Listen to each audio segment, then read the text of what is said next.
नमस्कार विद्यार्थी मित्रांनो, मी विपुल गायकवाड तुम्हा सर्वांचं आपल्या समाधान कोकाटे अकॅडमीच्या या ऑनलाईन प्लॅटफॉर्मवर मी मनपूर्वक स्वागत करतो. मित्रांनो, कंबाईनची परीक्षा आता अवघ्या काही दिवसांवर येऊन ठेपली आहे आणि या अशा कालावधीमध्ये आपल्याला माहिती आहे की रिव्हिजन आणि एमसीक्यूची प्रॅक्टिस हा अतिशय महत्त्वाचा घटक आहे आणि त्यामुळं आपण आपल्या या ऑनलाईन प्लॅटफॉर्मवरती एक प्रिडिक्शन सीरीज सुरू केलेली आहे. त्याचं पहिलं लेक्चर कालच्या भागामध्ये झालेलं आहे. महाराष्ट्राचं राजकीय स्थान, महाराष्ट्राचे प्रशासकीय विभाग या घटकावरती काल आपण 15 एमसीक्यू सोडवले. आजच्या या भागामध्ये आपण महाराष्ट्राचा प्राकृतिक भूगोल या घटकावरती जे काही महत्त्वाचे प्रश्न आहेत, की जे आयोगानं विचारलेले आहेत, त्याच दर्जाचे साधारणतः प्रश्नांची चर्चा आज आपण या ठिकाणी करणार आहोत. तर चला सुरुवात करूया. बघा पहिला प्रश्न बघा. खालीलपैकी कोणत्या कारणाने कोकणचा सखल भाग निर्माण झाला आहे असा प्रश्न विचारलेला आहे. पर्याय दिलेले आहेत. अरबी समुद्र किनारा उंचावल्याने, महाराष्ट्र पठाराचा पश्चिमेकडील भाग खाली खचल्याने, सह्याद्री पर्वताच्या निर्मितीमुळे आणि चौथा आहे समुद्री लाटांच्या खनन कार्यामुळे. बघा कोकणचा सखल भाग का निर्माण झाला आहे असा प्रश्न विचारलाय. म्हणजे कोकणचा हा खोलगट भाग जो आहे, हा इकडे सह्याद्री पर्वतरांग आपण सांगतो. हा खोल भाग जो आहे हा खोलगट भाग का झालाय? त्याचं एक महत्वाचं कारण आहे की अरबी समुद्र किनारा उंचावल्याने झालाय का?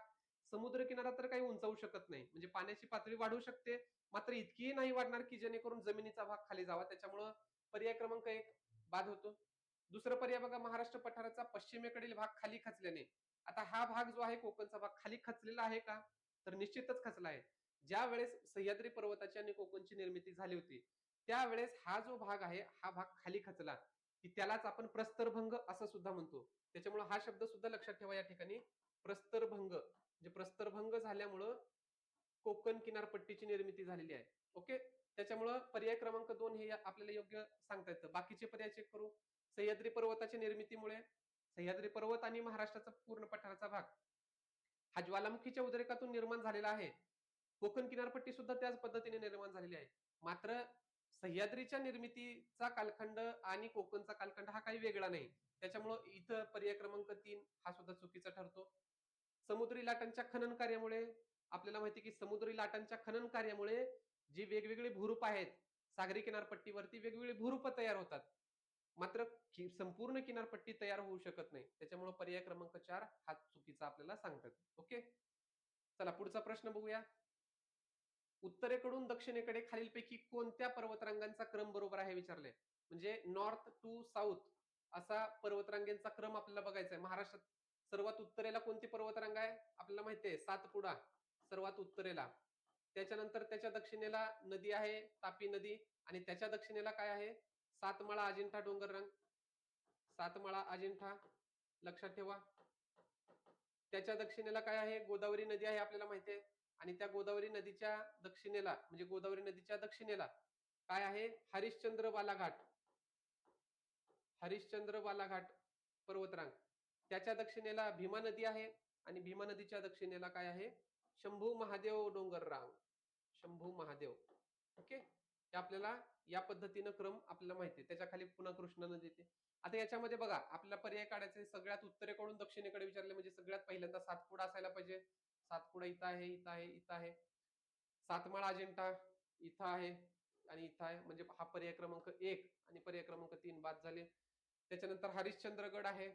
तिसऱ्या याच्यामध्ये आहे आणि शंभू महादेव. त्याच्यामुळे पर्याय क्रमांक 2 हे याचं आपल्याला योग्य उत्तर सांगता येतं. ओके. महाराष्ट्रातल्या म्हणजे ह्या ज्या काही सह्याद्रीच्या उपरांगा आहेत, या उपरांगाचा दक्षिणेकडून उत्तरेकडे क्रम आणि उत्तरेकडून दक्षिणेकडे क्रम किंवा कोणत्या रांगांच्या दरम्यान कोणती नदी आहे किंवा कोणती नदी 2 पर्वतरांगांना विभागते, हा भाग आपल्याला माहीत असला पाहिजे, लक्षातच असला पाहिजे. ओके. पुढचा प्रश्न बघा. याच्यावरती आयोगानं या पद्धतीचे प्रश्न विचारलेले आहेत. घाट रस्ते असतील आणि कोणत्या 2 शहरांना जोडतात? त्या पद्धतीचा प्रश्न या ठिकाणी विचारलेला आहे. बघा, आंबेनळी घाट, फोंडा घाट, हनुमंते घाट आणि वरंधा घाट.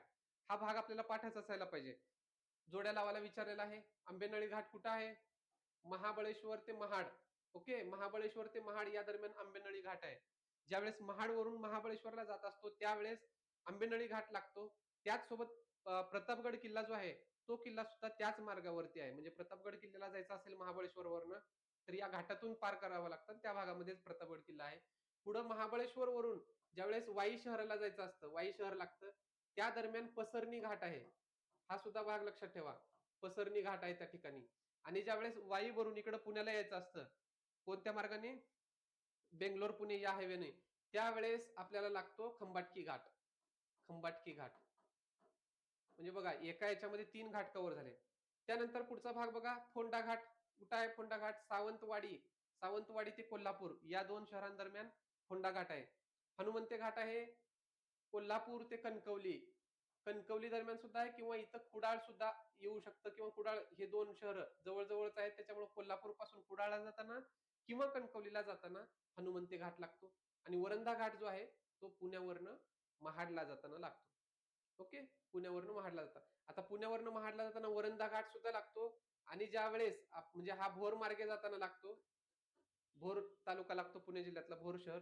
तिकडून जाताना लागतो आणि पुण्यावरून महाडला माणगाव मार्गे जाताना तामिनी घाट लागतो. तामिनी घाट. ओके. या गोष्टी सुद्धा लक्षात ठेवा. उत्तर बघा काय येतं? अ ला 2 आहे. म्हणजे अ ला 2 या ठिकाणी एकाच याच्या ऑप्शनमध्ये आहे. त्याच्यामुळे पर्याय क्रमांक 2 हे याचं आपल्याला योग्य उत्तर सांगता येतं. ओके. चला पुढचा प्रश्न बघूयात. खालील कोणत्या पर्यायात महाराष्ट्रातील पर्वत शिखरे त्यांच्या उंचीच्या योग्य उतरत्या क्रमाने लावलेली आहेत? म्हणजेच काय? जे पर्वत शिखर सर्वात उंच असेल ते पहिल्यांदा असेल आणि त्याच्यानंतर क्रमानं त्यांची जी काही उंची असेल ती उंची कमी होता येईल. आता आपल्याला माहितीये शॉर्टकट सुद्धा माहितीये. कळसुबाई, त्याच्यानंतर साल्हेर, महाबळेश्वर, तारामती, ओके,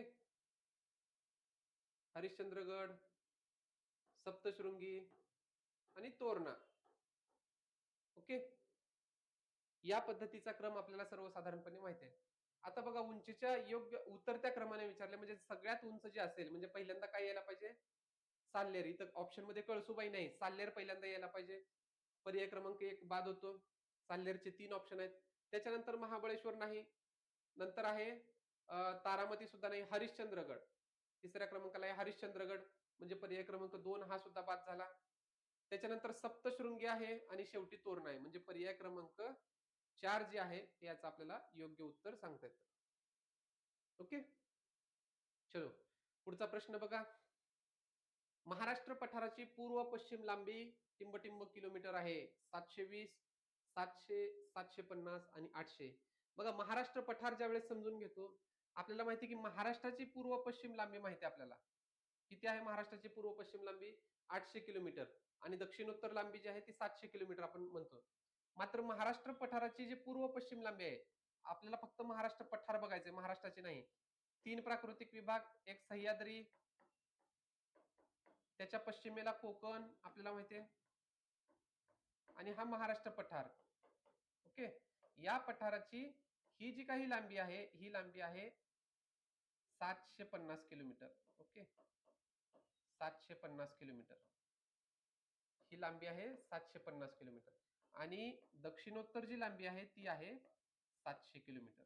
त्याच्यामुळं पर्याय क्रमांक 3 750 किलोमीटर लक्षात ठेवा. बऱ्याच मुलांचं याच्यामध्ये कन्फ्युजन होतं. महाराष्ट्र पठाराची विचारले, महाराष्ट्राची पूर्व पश्चिम लांबी असं विचारलंय का वाटतं. त्याच्यामुळं 800 किलोमीटर जर ऑप्शन असेल तर अर्थातच चुकण्याचा धोका जो आहे त्या ठिकाणी मोठ्या प्रमाणामध्ये असतो. त्याच्यामुळं व्यवस्थित प्रश्न वाचायचं आणि उत्तर सोडवायचं. ओके. चला पुढचा प्रश्न बघा. जोड्या लावायला प्रश्न विचारलाय. मगाशीचाच प्रश्न होता म्हणजे शिखरं दिलेली आहेत आणि त्या शिखरांची उंची किती मीटरमध्ये आहे त्याचा आपल्याला क्रम लावायचा आहे. आता याच्यामध्ये बऱ्याचशा गोष्टी काही शिखरांची उंची ही आपल्याला पाठच असायला पाहिजे. म्हणजे पहिले किमान 7-8 जे शिखर आहेत त्या 7-8 शिखरांची उंची आपल्याला माहीतच असली पाहिजे.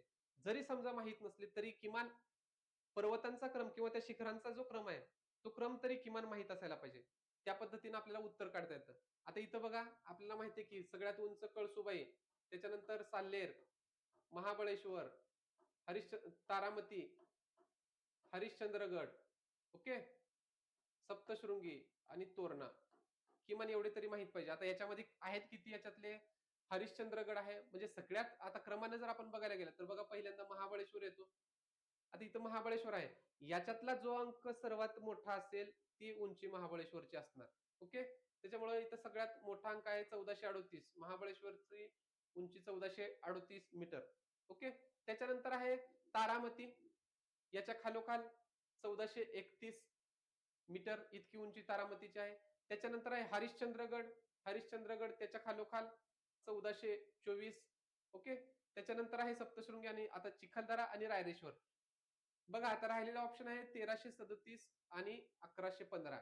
रायरेश्वर हे ठिकाण जर आपण बघितलं तर सह्याद्री पर्वतरांगेमध्ये आहे आणि चिखलदरा हे ठिकाण जे आहे हे सातपुडा पर्वतरांगेमध्ये आहे. त्याच्यामुळे रायरेश्वरची उंची ही साहजिकच जास्त असणार. म्हणजेच किती? तर 1300 किती आहे? 1337 आणि चिखलदरा 1115. बघा ऑप्शन मध्ये काय? चिखलदरा 1 ला 5 म्हणजे पर्याय क्रमांक 1 आणि 3 मध्येच उत्तर असणार. हरिश्चंद्रगडला 3 म्हणजे इथं सुद्धा 3 आहे. त्याच्यानंतर क आहे तारामती. तारामतीला 4 म्हणजेच काय? पर्याय क्रमांक 3 हे याचं आपल्याला योग्य उत्तर त्या ठिकाणी सांगता येतं. ओके. टायपिंग मिस्टेक झालेली आहे. पुढं मागं झालेले आहेत ऑप्शन्स. चला पुढचा प्रश्न बघा. खलाटी हा शब्द खालीलपैकी कशाशी संबंधित आहे? खलाटी. ओके. 3 प्राकृतिक विभाग शिकताना कोकण या प्राकृतिक विभागामध्ये हा शब्द येतो आपल्याला माहिती आहे. इथं ऑप्शन बघा काय दिलेले आहेत. कोकण किनाऱ्यावरील वाळूचे दांडे, कोकणचा पश्चिमेकडील सागर किनाऱ्यालगतचा सखल भाग, कोकण किनाऱ्यावरील पुळण आणि कोकणातील भाताचे शेत. म्हणजे याच्यावरून किमान एवढं तरी लक्षात येतं की खलाटी हा शब्द कोकणशी संबंधित आहे. कोकण या प्राकृतिक विभागाशी संबंधित आहे. तर बघूयात आपण कशा पद्धतीने आहे. बघा ज्यावेळेस कोकणचा हा जो सखल भाग आहे, इथून ज्यावेळेस हा सह्याद्री पर्वतरांगेचा भाग सुरू होतो आणि या भागामध्ये सगळा अरबी समुद्राचा भाग आहे. ओके. आता ह्या सह्याद्री पर्वताच्या पायथ्यालगत असणारा हा जो सगळा भाग आहे, या सगळ्या भागाला काय म्हणलं जातं? म्हणजे जो काही डोंगर उतारावरचा भाग आहे, या भागाला म्हणलं जातं, इथल्या शहरांना म्हणलं जातं वलाटी. ओके. आणि जो किनारपट्टीला समांतर आहे, तो समांतर असणारा जो भाग आहे त्याला म्हणलं जातं खलाटी. आणि हा खलाटीचा भाग जो आहे तो किनारपट्टीला लागून असतो. सागरी किनाऱ्याला लागून आहे. बघा या ठिकाणी इकडे समुद्र सुरू होतोय आणि हा जो इथपर्यंतचा जो भाग आहे हा सगळा खलाटी म्हणून ओळखला जातो. आणि या पर्वताच्या पायथ्याशी असणारा हा जो सगळा भाग आहे हा भाग वलाटी. वलाटी म्हणजे व वरून वरचा भाग लक्षात ठेवा, ख वरून खालचा भाग लक्षात ठेवा. ओके. आता इथं ऑप्शन बघा वाळूचे दांडे आहेत का? नाही. वाळूच्या दांड्यांनाच पुळण असं म्हणलं जातं. पुळण असं म्हणलं जातं ज्याला इंग्लिशमध्ये आपण बीच असं म्हणतो. ओके. पश्चिमेकडील कोकणचा पश्चिमेकडील सागर किनाऱ्यालगतचा सखल भाग आहे सागरी किनाऱ्यालगतचा आहे. त्याच्यामुळे पर्याय क्रमांक 2 आपल्याला बरोबर सांगतात. पुढचा ऑप्शन बघा. कोकण किनाऱ्यावरील पुळण अर्थातच नाही. पुळणाचा भाग समावेश होतो म्हणजे बीचेस याच्यामध्ये आहेत मात्र संपूर्णच्या संपूर्ण बीच काय आतमध्ये किनारपट्टीपासून आतमध्ये 5-10 किलोमीटर असतात का? अजिबात नाही. त्याच्यामुळे पुळण फक्त किनारपट्टीच्या लगतच असतात. कोकणातील भाताचे शेत हे सुद्धा नाही. ओके. त्याच्यामुळे पर्याय क्रमांक 2 हे याचं योग्य उत्तर आपल्याला या ठिकाणी सांगता येतं. पुढचा प्रश्न बघूया. बालाघाट पठाराच्या उत्तरेस व दक्षिणेस अनुक्रमे कोणत्या नद्यांची खोरी आहेत? मी मगाशी सांगितलं होतं उत्तरेकडून दक्षिणेकडे सगळ्या ज्या काही पर्वतरांगा आहेत, ज्या डोंगर रांगा आहेत आणि त्यांच्या दरम्यान असणारी नद्यांची खोरी जी आहेत, हा भाग आपल्याला माहित असला पाहिजे. इथं तेच विचारलेलं आहे. बालाघाट पठाराच्या उत्तरेला आणि दक्षिणेला कोणत्या कोणत्या नद्या आहेत असा भाग विचारलेला आहे. बघा सगळ्यात उत्तरेला आपल्याला माहिती आहे कोणती? सातपुडा. सातपुडा पर्वतरांग. त्याच्या दक्षिणेला काय आहे?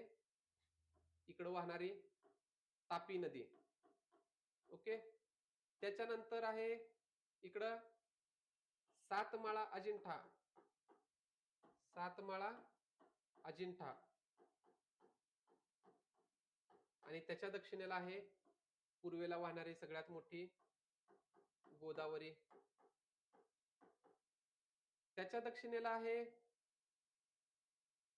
हरिश्चंद्र बालाघाट. हरिश्चंद्र बालाघाट.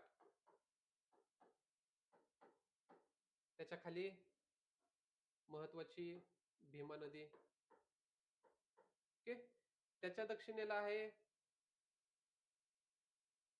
शंभू महादेव. शंभू महादेव आणि तिकडं खाली वाहणारी नदी आहे कृष्णा. ओके. आता विचारले काय? बालाघाट पठार. आता इथं ही पर्वतरांग आहे, मात्र बालाघाट हे पठार सुद्धा आहे. म्हणजे हा हा जो पठार आहे, या पठाराच्या उत्तरेला आणि दक्षिणेला कोणत्या नद्या आहेत? कोणत्या नद्यांची खोरी आहेत? उत्तरेला बघा गोदावरी आहे आणि दक्षिणेला भीमा आहे. पर्याय क्रमांक 1 गोदावरी आणि भीमा. म्हणजे हे पाठ पाहिजे आपल्या डोक्यामध्ये, ते व्हिज्युअलाइज व्हायला पाहिजे. असं काढत बसण्याची किंवा त्या सगळ्या गोष्टी करण्याची अजिबात गरज नाही. आपल्याला ऑटोमॅटिक व्हिज्युअलाइज व्हायला पाहिजे. नर्मदा आणि तापी त्याच्या दरम्यान कोणती आहे? सातपुडा आहे. म्हणजे याच्या उत्तरेला इकडे नर्मदा वाहते. माहीत असलं पाहिजे. पंचगंगा आणि घटप्रभा कुठं आहेत? कोल्हापूर जिल्ह्यामध्ये आहेत. वैनगंगा आणि पैनगंगा ह्या दोन्ही तर कुठल्या आहेत? विदर्भमधल्या नद्या आहेत. त्याच्यामुळं याच्यावरून या पद्धतीनं सहजपणे आपल्याला उत्तर काढता येऊ शकतं. पण आपल्याला हा जो भाग आहे, हा सगळा भाग माहीतच असला पाहिजे. ओके? पाठच असला पाहिजे. चला पुढचा प्रश्न बघूया. खालीलपैकी कोणते शिखर अमरावती जिल्ह्यातील सर्वोच्च शिखर आहे? अमरावती जिल्ह्यामधलं सर्वोच्च शिखर विचारले. बघा वैराट हे जे आहे, हे शिखर वैराट शिखर, हे वैराट शिखर आहे अमरावती जिल्ह्यामध्ये. लक्षात ठेवा, अमरावती जिल्ह्यामध्ये वैराट शिखर आहे. आता अस्तंभा कुठं आहे हे सुद्धा माहित असले पाहिजे. बाकीचे 3 कुठं आहेत ते सुद्धा माहित असले पाहिजे. अस्तंभा जे शिखर आहे ते आहे नंदुरबार जिल्ह्यामध्ये. नंदुरबार. हनुमान जे आहे हे आहे धुळे जिल्ह्यामध्ये. आणि तौला जे आहे हे शिखर आहे नाशिक जिल्ह्यामध्ये. ओके. त्यामुळे इथं अमरावती जिल्ह्यातलं विचारलेलं, बाकीचे 3 सुद्धा तुम्ही लक्षात ठेवा. चला पुढचा प्रश्न बघूया. बघा प्रश्न काय विचारलाय, नरनाळा किल्ला महाराष्ट्रातील कोणत्या जिल्ह्यात आहे? नरनाळा किल्ला अकोला, बुलढाणा, वाशिम आणि हिंगोली. नरनाळा किल्ला हा महाराष्ट्रामधल्या अकोला या जिल्ह्यामध्ये आहे. पर्याय क्रमांक 1 अकोला जिल्ह्यामध्ये नरनाळा किल्ला आहे. आता इथं 3 प्रकारचे किल्ले लक्षात ठेवा. एक आहे नरनाळा, दुसरा आहे अर्नाळा आणि तिसरा आहे कर्नाळा. बऱ्याच वेळेस याच्यामध्ये सुद्धा कन्फ्युजन होतं. नरनाळा, अर्नाळा आणि कर्नाळा. नरनाळा कुठं आहे? स्थान आहे, जिल्हा आहे अकोला. अर्नाळा आहे पालघर जिल्ह्यामध्ये आणि कर्नाळा आहे रायगड जिल्ह्यामध्ये. ओके. याचं वैशिष्ट्य काय? हा एक गिरिदुर्ग आहे, डोंगरी किल्ला आहे. हा एक जलदुर्ग आहे, म्हणजे सागरी किल्ला आहे. आणि हा सुद्धा गिरिदुर्ग आहे, डोंगरी किल्ला आहे. ओके. या पद्धतीने ह्या गोष्टी लक्षात ठेवा. कर्नाळा हे पक्षी अभयारण्य सुद्धा आहे, पक्षी अभयारण्य लक्षात ठेवा. रायगड जिल्ह्यामध्ये पनवेल पासून मुंबई गोवा हायवेनं ज्यावेळेस पुढे येतो त्यावेळेस कर्नाळा अभयारण्य त्या ठिकाणी लागतं. म्हणजे नरनाळ्याच्या संदर्भामध्ये ह्या 3 गोष्टी सुद्धा लक्षात ठेवा. ओके. पुढचा प्रश्न बघा. महाराष्ट्रातील कोणत्या भागात बेसॉल्ट खडकाची जाडी सर्वात जास्त आहे? बेसॉल्ट खडकाची जाडी विचारलेलं आहे. आपल्याला माहिती आहे की महाराष्ट्राची जी निर्मिती झालेली आहे, म्हणजे सह्याद्री पर्वतरांग असेल आणि महाराष्ट्राचा पठार असेल, या दोन्हीमध्ये जे खडक आढळतं ते बेसॉल्ट खडक आढळतं. आणि ह्या बेसॉल्ट खडक आपल्याला कशापासून मिळते? तर अर्थातच माहिती आहे की ज्वालामुखीच्या उद्रेकापासून या सगळ्यांची निर्मिती झालेली आहे. आपल्याला जाडी विचारले. बघा महाराष्ट्राचा आपण हा सगळा भाग काढला, म्हणजे इकडे कोकण आहे, त्याच्यानंतर असा उंच सह्याद्री पर्वतरांग आहे आणि त्याच्यानंतर इकडं महाराष्ट्र पठार आहे. आता कोकणच्या ह्या भागामध्ये त्याची जी जाडी असणार आहे ती सगळ्यात कमी असणार आहे. लक्षात ठेवा, कमी असणार आहे. त्याच्यानंतर या भागामध्ये म्हणजे कुठल्या सह्याद्री पर्वताच्या पर्वतरांगेच्या त्या भागामध्ये सर्वात जास्त असणार आहे. सह्याद्री पर्वतरांगेचा जो भाग असणार आहे तिथं सर्वात जास्त असणार आहे. आणि या भागामध्ये कोकणपेक्षा जास्त मात्र याच्या तुलनेमध्ये थोडीशी कमी असणार आहे, किंवा मध्यम आपण त्याला म्हणूयात. लक्षात ठेवण्यासाठी फक्त ठेवा. मात्र महाराष्ट्र पठारापेक्षा कोकणचा भाग सखल आहे आणि महाराष्ट्र पठार हा उंच आहे, हे किमान एवढं तरी लक्षात राहता आलं पाहिजे. विचारले काय? बेसॉल्ट खडकाची जाडी कुठं सर्वात जास्त कुठल्या भागामध्ये आहे? दक्षिण, पश्चिम, मध्य आणि उत्तर. आता हा जो भाग आहे हा कुठला भाग आहे? आपल्या हा पूर्ण महाराष्ट्राचा जर विचार केला, हा असा महाराष्ट्राचा जर विचार केला तर हा साधारणतः कुठला भाग येतो? पश्चिम भाग येतो. त्याच्यामुळं पश्चिम भागामध्ये, महाराष्ट्राच्या पश्चिम भागामध्ये बेसॉल्ट खडकाची जी जाडी आहे ती सर्वात जास्त आहे. दक्षिण भागामध्ये आहे का? म्हणजे ह्या भागामध्ये, दक्षिण भागामध्ये तर ती नाही. जिकडं समजा इकडून आपण इकडून हा भाग जरी सगळा कव्हर केला, इथं जेवढे असणार आहे तेवढेच इकडं असणार आहे, इकडे जेवढे असणार आहे तेवढेच इकडे असणार आहे. परंतु उतार जो आहे सर्वसाधारणपणे उतार हा पश्चिमेकडून म्हणजे वायव्येकडून आग्नेयेकडे अशा पद्धतीचा आहे. त्याच्यामुळे पश्चिम सर्वसाधारण दिशा येते. पश्चिमेकडे सर्वात जास्त जाडी आपल्याला सांगता येते. ओके. चला पुढचा भाग बघूया. खालीलपैकी कोणते विधान बरोबर नाहीत असं विचारलंय. म्हणजे काय? चुकीचं कोणतं विधान आहे ते विचारलेलं आपल्याला. बघा 3 वाक्य दिलेली आहेत. अ मध्ये काय विचारलंय? सुवर्णदुर्ग हा सागरी किल्ला आहे. ओके. ब आहे कळसुबाई शिखराची उंची 1646 मीटर आहे. आणि क आहे वैतरणा नदी पूर्ववाहिनी नदी आहे. पूर्ववाहिनी नदी आहे. ओके. पूर्ववाहिनी आहे. याच्यापैकी चुकीचं कोणतं आहे ते आपल्याला बघायचंय.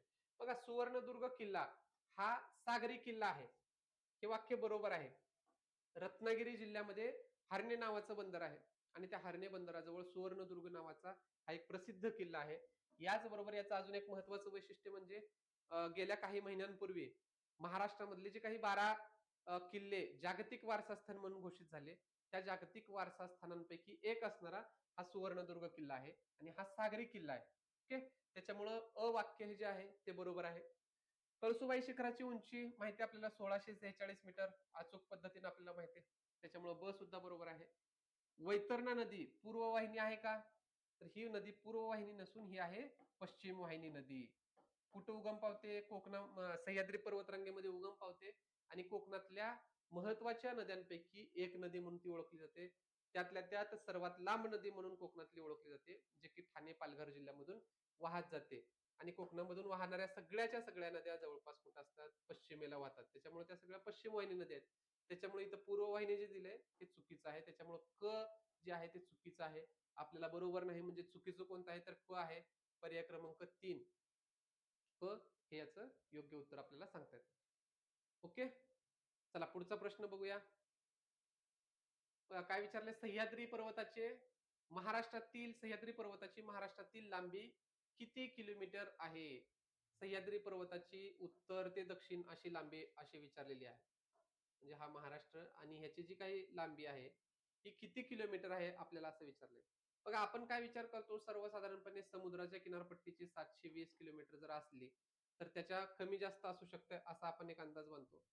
मात्र याचं अचूक उत्तर आपल्याला माहित असायला पाहिजे. 650 किलोमीटर. 650 किलोमीटर इतकी सह्याद्री पर्वताची महाराष्ट्रातील लांबी आहे. ओके. चलो. अयोग्य जोडी निवडा. चुकीची जोडी कोणती आहे ती बघायचं आपल्याला. जिल्ह्यानुसार त्या जिल्ह्यामधल्या टेकड्या दिलेल्या आहेत. याच्यावरती सुद्धा आयोगानं अशा पद्धतीचा प्रश्न आयोगाने विचारलेला आहे. म्हणजे आपण प्रमुख टेकड्या असतील किंवा प्रमुख ज्या काही डोंगररांगा असतील, जलविभाजक ज्या डोंगररांगा आहेत, त्या आपण वाचतो. मात्र मायक्रो लेव्हलला आयोग सध्या जाते. म्हणजे किती खोलात जाऊन प्रत्येक जिल्ह्यानुसार आपल्याला अभ्यास केला पाहिजे, हे सुद्धा आपल्याला लक्षात येतं. जर पी-वाय-क्यू अभ्यासला असाल तर. तर चला बघूया. शिरसोली टेकड्या कुठं आहेत? जळगावमध्ये आहेत का? तर नक्कीच आहेत. शिरसोली नावाच्या टेकड्या आहेत जळगावच्या उत्तर भागामध्ये. म्हणजेच कुठं? तर साधारणपणे सातपुडा पर्वतरांगेच्या त्याच भागामध्ये ह्या टेकड्या येतात. ओके. बाळेश्वर डोंगर आहे का अहिल्यानगरमध्ये? तर अर्थातच आहे. बाळेश्वर डोंगर सुद्धा आहे. ज्यावेळेस पुण्यावरून अहिल्यानगरला जातो त्यावेळेस बाळेश्वर डोंगर त्या भागामध्ये लागतो. रस्त्यावरनं जाताना. आपल्याला नावं बऱ्याचशा डोंगरांची माहीत नसतात. आपण फिरलेलो असतो. परंतु त्या डोंगरांना विशिष्ट अशी नावं असतात. तर तो बाळेश्वर डोंगर आहे. त्याच्यानंतर बघा बामणोली डोंगर आहे सांगली जिल्ह्यामध्ये. तर इथं सांगली जिल्हा नसून बामणोली डोंगर हा सातारा जिल्ह्यामध्ये आहे. ओके. बामणोली डोंगर जो आहे तो सातारा जिल्ह्यामध्ये आहे. त्याच्यानंतर गायमुख डोंगर जो आहे तो भंडारा जिल्ह्यामध्ये. ओके. त्याच्यामुळे चुकीचं अयोग्य निवडायला सांगितलंय. पर्याय क्रमांक 3 हे आपल्याला याचं अयोग्य सांगता येतं. चुकीचं असले सांगतात. आता गायमुख डोंगर भंडारामध्ये आहेत. तशाच पद्धतीनं गायखुरी टेकड्या सुद्धा आहेत बघा. गायखुरी टेकड्या कुठं आहेत? भंडाऱ्याचा शेजारचा जिल्हा गोंदिया या जिल्ह्यामध्ये गायखुरी नावाच्या टेकड्या आहेत. ओके. चला पुढचा प्रश्न बघूया. योग्य जोड्या लावा. नदी आणि खाडी या पद्धतीचा प्रश्न सुद्धा आयोगाने विचारलेला आहे.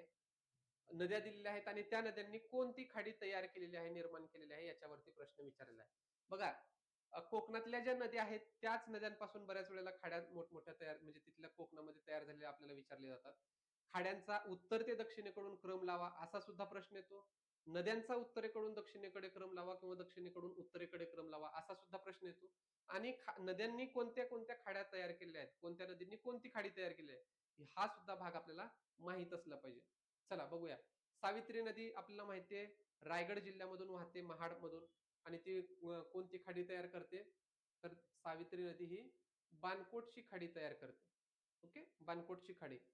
उल्हास नदी ठाणे जिल्ह्यामधून वाहते आणि ठाणे जिल्ह्यामधून वाहत असताना ते पुढे कोणत्या शहराला मिळते, वसईची खाडी. वसईची खाडी जी आहे प्रसिद्ध खाडी, ही उल्हास नदीने तयार केलेली आहे. त्याच्यानंतर शास्त्री नदी रत्नागिरीमधून वाहते आणि या शास्त्री नदीने जयगडची खाडी तयार केलेली आहे. जयगड हे एक मोठं आणि महत्वाचं बंदर सुद्धा आहे, की जिथून बऱ्याच मोठ्या प्रमाणामधून निर्यात केली जाते. त्याच्यामुळे जयगड हा भाग त्या पद्धतीने सुद्धा लक्षात ठेवा. जेएसडब्ल्यू जेएसडब्ल्यू कंपनी जी आहे त्याचा एक मोठा स्टील प्लांट त्या ठिकाणी आहे आणि तिथून तो एक्सपोर्ट केला जातो. जयगड बंदर शास्त्री नदीनं तयार केलेली त्या ठिकाणी खाडी आहे. ओके. वाशिष्ठी नदीनं दाभोळची खाडी तयार केली आहे. दाभोळची खाडी, वाशिष्ठी नदी. तर बघा पर्यायामध्ये आपल्याला काय बघायला मिळतं, सावित्री अ ला 3 म्हणजे इथं आहे, इथं आहे. हे 2 ऑप्शन बाद होतात. उल्हास नदीने वसईची खाडी तयार केली आहे, त्याच्यामुळे पर्याय क्रमांक 1 आपल्याला योग्य उत्तर त्या ठिकाणी सांगता येतं. ओके. चला शेवटचा प्रश्न बघा. सह्याद्री पर्वत हा कोणत्या प्रकारचा पर्वत आहे? सह्याद्री पर्वत. सह्याद्री पर्वताची निर्मिती झाली, मात्र हा पर्वत प्रकार कोणता आहे असा प्रश्न विचारलेला आहे. वली पर्वत आहे का? म्हणजे सह्याद्री पर्वताची निर्मिती ह्या अशा वळ्या पडून तयार झालेला पर्वत आहे का? तर अजिबात नाही. वली पर्वत तयार होण्यासाठी त्या भागातला जो काही पर्वताचा जो पाया असतो किंवा तिथं असणारा जो सगळा पदार्थ आहेत, हे कमकुवत असावे लागतात, की ज्या पद्धतीनं हिमालयाचे आहेत. हिमालय हा वली पर्वत आहे. म्हणजे दाब पडल्यानं वळ्या पडून पडून तयार झालेला तो हिमालय पर्वत आहे. सह्याद्री पर्वत हा तशा पद्धतीचा पर्वत नाही. अवशिष्ट पर्वत आहे का? अवशिष्ट पर्वत म्हणजे काय? एखादी पर्वतरांग आहे आणि त्याचं ऊन, वारा, पाऊस आणि वेगवेगळ्या कारणांमुळं झीज झालेली आहे आणि तो जुना पर्वत आहे. असा पर्वत आहे का? मात्र झीज झालेली आहे. असा पर्वत आहे का? तर तो सुद्धा नाही. गटपर्वत म्हणजे त्याला ठोकळ्याचा पर्वत असं सुद्धा म्हणलं जातं. आणि ज्वालामुखी पर्वत, की जो ज्वालामुखीच्या उद्रेक त्या भागातून होतो त्याला ज्वालामुखी पर्वत म्हणलं जातं. आता बघा इथं ह्या 2 भागामध्ये कन्फ्युजन होतं, बऱ्याच वेळेला कन्फ्युजन होतं. कशा पद्धतीनं, की आपण सर्वसाधारणपणे वाचतो, की महाराष्ट्र पठार असेल किंवा सह्याद्रीचा भाग असेल, हा ज्वालामुखीच्या उद्रेकातून निर्माण झालेला आहे. मात्र हा जो काही उद्रेक होता, हा भ्रंशमूलक उद्रेक होता. ओके. ज्वालामुखी पर्वत जो असतो, तो एक पर्वत असतो आणि त्याच्यातून ज्वालामुखीचा उद्रेक जो आहे, तो होत असतो. ह्याला ज्वालामुखी पर्वत म्हणतात. आता आपला सह्याद्री जो आहे, तो अशा पद्धतीचा पर्वत आहे का? तर नक्कीच नाही. त्याच्यामुळे सह्याद्री पर्वत जो आहे, हा गटपर्वत या प्रकारामध्ये येतो. त्याच्यामुळे ज्वालामुखी पर्वत सुद्धा नाही, अवशिष्ट पर्वत सुद्धा नाही आणि वल्ली पर्वत सुद्धा नाही. याची उदाहरणं सुद्धा माहित पाहिजे. वल्ली पर्वताचं उदाहरण हिमालय पर्वतरांग आहे. अवशिष्ट पर्वत अरवली पर्वतरांग, की जी मागच्या गेल्या काही महिन्यांमध्ये चर्चेला होती ती अरवली पर्वतरांग. ज्वालामुखी जगातले वेगवेगळे आहेत. त्याच्यामध्ये माउंट व्हेसुवियस आहे, स्ट्रॉम्बेली आहे. हे सगळे ज्वालामुखी पर्वत म्हणून सांगता येतात. ओके. तर या पद्धतीनं हा भाग आपण दररोज कव्हर करणार आहोत. महाराष्ट्राचा भूगोल असेल किंवा भारताचा भूगोल असेल, याच्यातल्या जे काही महत्त्वाचे टॉपिक आहेत, की ज्याच्यावरती आयोग वारंवार प्रश्न विचारतं, अशा टॉपिक वरचे एम-सी-क्यूची चर्चा आज आपण केली आणि इथून पुढं दररोज या पद्धतीचे लेक्चर्स किंवा दररोज या पद्धतीचे जे काही एम-सी-क्यू आहेत, त्याची प्रॅक्टिस आपण घेणार आहोत. ओके. तर आजच्या पुरतं या ठिकाणी थांबूयात. भेटूया उद्याच्या लेक्चरमध्ये पुढच्या नवीन टॉपिक्स आहेत. ओके. Thank you.